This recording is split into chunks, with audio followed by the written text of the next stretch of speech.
Akkam jirtu mata tiktookii jirtu fayyaa keessan iddoo jirtanitti nageenya waaqayyoo isiniif haa baay'atu. Viidiyoon hin gadda gadhiise irratti jechuudha. Ijoolleen baay'een keessanis dhuftanii komantii jalattis nuuf hin galleettanii barreessaa turtanii.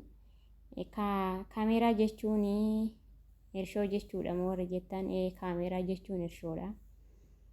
Kaameeraa jechuun isa kaameeraa viidiyoo itti waraabnu kan ammoo maalidha iyyuu jettee ijoolleen 10 ol jechuudha keessan dhufanii. Abeebte kaameeraa jechuun kaameeraa viidiyoo waraabdu osoo hin taane kaameeraa hirshoo jedhamu isaanii jechuudha.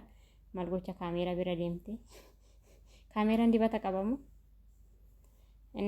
Akkamitti dibannamuu dandeenya oggamitti nurraa bada warri jettanii obsaan yoo dibattanii qabdanii beektu ijoolleen keenya guyyuma takka dibattanii guyyuma takkitti sanitti isinirraa baduu hin danda'u jechuudha.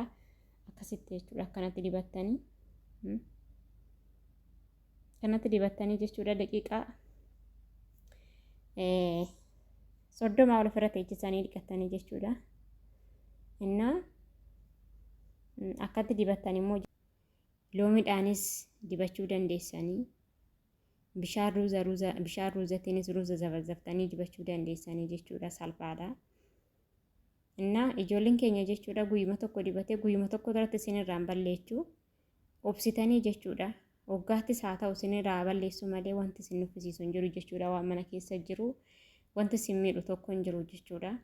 Yoo obsaan itti fayyadamtan jechuudha. Amma fakkeenyaaf ani dibadheen jira jechuudha.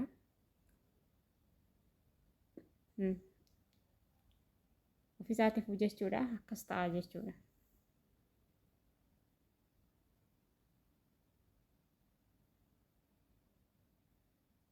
Akkasitti isin irratti goggogee daqiiqaa 30 ol ofirra teechisuu dandeessanii jechuudha. Akkasitti dibatta.